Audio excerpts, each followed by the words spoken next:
आज के वीडियो में मैं आपके समक्ष लेके आई हूँ साकी यानी एच मुनरो द्वारा लिखित एक बहुत ही इंटरेस्टिंग कहानी म्यूज़िक ऑन द हिल।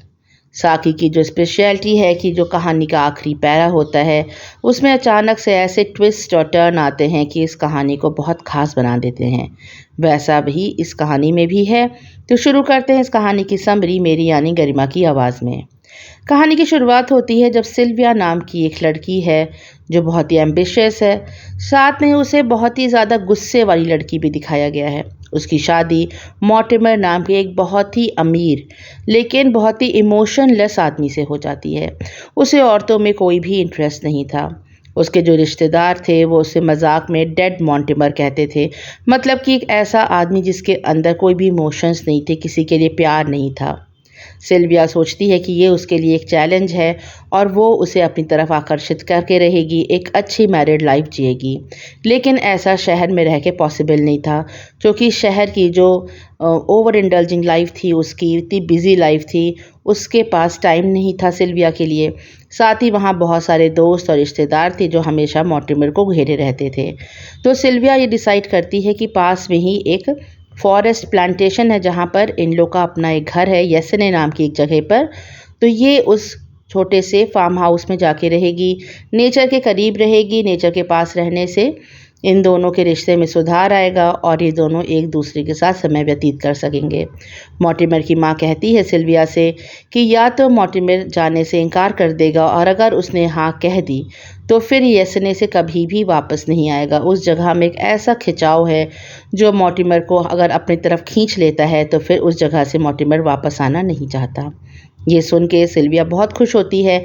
वो सोचती है कि अब उसकी ज़िंदगी की सारी जो परेशानियां ख़त्म हो जाएंगी और मॉर्टिमर के अंदर भी प्यार उपजेगा। खैर ये दोनों येसेने पहुंच जाते हैं। सिल्विया जिसने हमेशा ही जो फार्म लैंड है इनको पिक्चर्स में देखा था, इनको मूवीज़ में देखा था, ये असलियत नहीं जानती थी। जो विभीषिका होती है वहाँ पर नेचर के पास रहने की, वो ये कभी भी नहीं जानती थी। जंगली जानवरों का ख़तरा, जो सांप बिच्छू का ख़तरा होता है और जो गंदगी भी होती है वहाँ पर, जैसे मूवीज़ में दिखाया सजाता है सब कुछ बहुत साफ़ सुथरा, बहुत ही ज़्यादा इम्प्रेसिव, वैसा नहीं होता है। इतनी ईजी नहीं होती है गांव की लाइफ या नेचर के पास रहना। ये सब चीज़ सिल्विया को तब मालूम पड़ती है जब ये येसेने जाके रहने लगती है। वहाँ जाके मॉर्टिमर जो था बिल्कुल बदल जाता है। वो सुबह से बाहर निकल जाता था, फिशिंग करता था और जंगलों में ही घूमता हुआ समय व्यतीत करता था। उसके पास सिल्विया के लिए बिल्कुल भी समय नहीं था। सिल्विया एक दिन मॉर्टिमर से बात कर रही थी पैन गॉड के बारे में। अगर आपने मेरी पर्सी जैक्सन की सीरीज़ सुनी है तो उसमें पैन गॉड का बहुत जिक्र है। पैन गॉड जैसे ऊपर पिक्चर में दिखाया जा रहा है, इनके सर पे 2 सींग होती है, इनके पैर बकरी जैसे होते हैं और ये जंगल के देवता होते हैं, जानवरों के देवता होते हैं, उनकी रक्षा करते हैं। ऐसे तो ये जो पैन गॉड है बहुत ही नर्म दिल के होते हैं, लेकिन अगर कोई इनकी डिसरेस्पेक्ट करे तो ये बहुत क्रूएल भी साबित हो सकते हैं। सिल्विया पूछती है मॉर्टिमर से कि क्या वो पैन में विश्वास करता है। मॉर्टिमर कहता है कि जंगलों के बीच में रह के अगर कोई पैन पे विश्वास ना करे, उन पे अपनी आस्था ना रखे, तो इससे बेवकूफ़ कोई नहीं हो सकता। उसे बहुत ज़्यादा आस्था है पैन गॉड में। ये जो सिल्विया थी ये एक दिन वहीं पास के एक शेड में जाती है जहाँ पर घोड़े रखे जाते थे और भी जानवर पाले जाते थे। अब इसे फिर से इमेजिनेशन होती है जैसे ये पिक्चर्स में देखती थी मूवीज़ में कि बहुत ही अच्छी वहाँ मुर्गियाँ घूम रही हैं, घोड़े बाड़े में अच्छे से बंधे हैं, साफ़ सुथरा माहौल है। जब ये वहाँ जाती है तो वहाँ की गंदगी बदबू देख के इसका मन बहुत खिन्न हो जाता है और ये बहुत चिड़चिड़ी हो जाती है। पिग्स से जो स्मेल आ रही थी, मुर्गियाँ उसको देख के इधर उधर भाग रही थी, इसे बिल्कुल भी अच्छा नहीं लगता वहाँ जाके। इसे एक भी इंसान वहाँ पे नहीं दिखता था। ये खिन्न होके गुस्से से भरी वहाँ से लौटने लगती है, तभी इसके कानों में एक अजीब सी हंसी की आवाज़ गूंज जाती है। एक कम उम्र के टीनेज लड़के की हंसने की आवाज़ थी और वो जो आवाज़ थी वो ऐसी गूंज रही थी कि समझ में नहीं आ रहा था कि वो आवाज़ आ कहाँ से रही है। ये पलटती है तो उसे कोई भी वहाँ नहीं दिखता। इसे बिल्कुल भी अच्छा नहीं लग रहा होता अब येसेने में रह के। ये चाहती थी कि वापस अपने शहर चले जाए, लेकिन जैसा मॉर्टिमर की माँ ने कहा था कि मॉर्टिमर को बहुत ज़्यादा लगाव हो जाता है येसेने से, मॉर्टिमर अब ये जगह छोड़ के जाना नहीं चाहता था। सिल्विया जब लौट रही थी तब उसे एक पेड़ की झुरमुट के बीच में एक छोटी सी मूर्ति दिखाई देती है। एक पत्थर के ऊपर यह मूर्ति रखी गई थी, ब्रॉन्ज कलर की, जो कि पैन गॉड की थी, और किसी ने उनके चरणों में अंगूर का ताज़ा गुच्छा चढ़ाया था। अंगूर जो कि यसने में जल्दी मिलते नहीं हैं। सिल्विया को बहुत गुस्सा आता है। ये देखकर सोचती है कि यहाँ खाने को तो अंगूर नहीं है और किसी बेवकूफ़ ने इस मूर्ति के नीचे अंगूर चढ़ा दिए हैं। वह झटके से झुकती है और पूरा अंगूर का गुच्छा वहाँ से उठा लेती है। वह समझ जाती है कि ज़रूर मॉर्टिमर का ही काम है ये। मॉर्टिमर उसके लिए अंगूर लेके नहीं आया और यहाँ मूर्ति के नीचे उसने अंगूर चढ़ा दिए हैं। जब ये गुस्से में अंगूर का गुच्छा लेके वहाँ से जा रही होती है तब उसे उस सुनसान सड़क पर झुरमुट के पीछे से एक बच्चा दिखाई देता है। ये वही बच्चा था जिसके हंसने की आवाज़ उस दिन उसे थोड़ी देर पहले ही आई थी।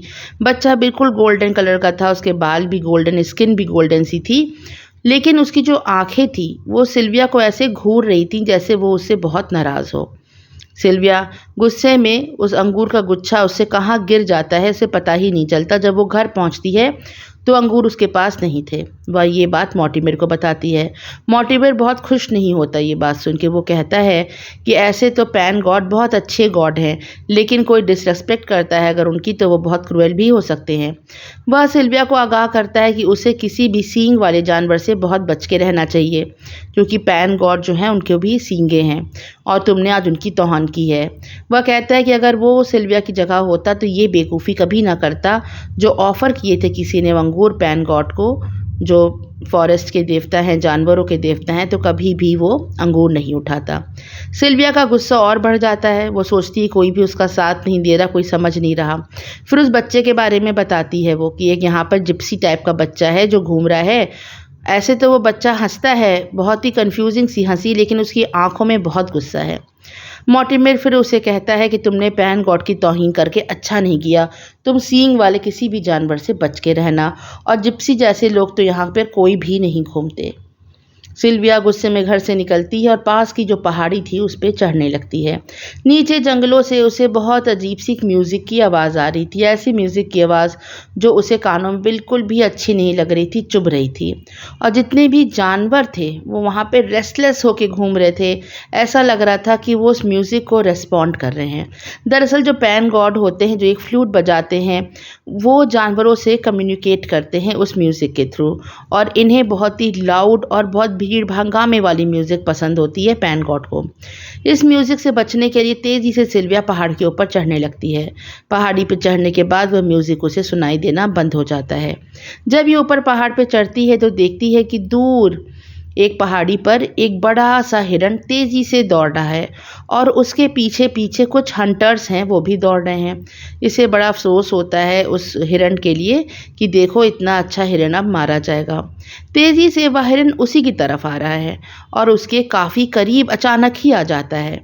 थोड़ी ही दूर पर एक ह्यूमन फिगर खड़ा है। उसे दिखाई नहीं दे रहा उसका चेहरा। शाम ढल चुकी है। उसके पैर जो है वो ज़मीन के अंदर हैं।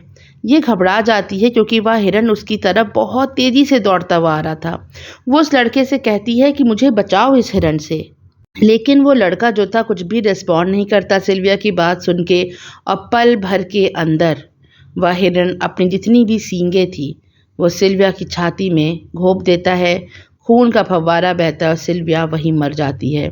मरने से पहले उसे वही भयानक सीन याद रह जाता है कि वो काली छाया वाला लड़का जो उसे घूर रहा था, जिसका चेहरा स्पष्ट उसे दिख नहीं रहा था, लेकिन मदद मांगने पे भी वह उसकी कोई मदद नहीं कर रहा था।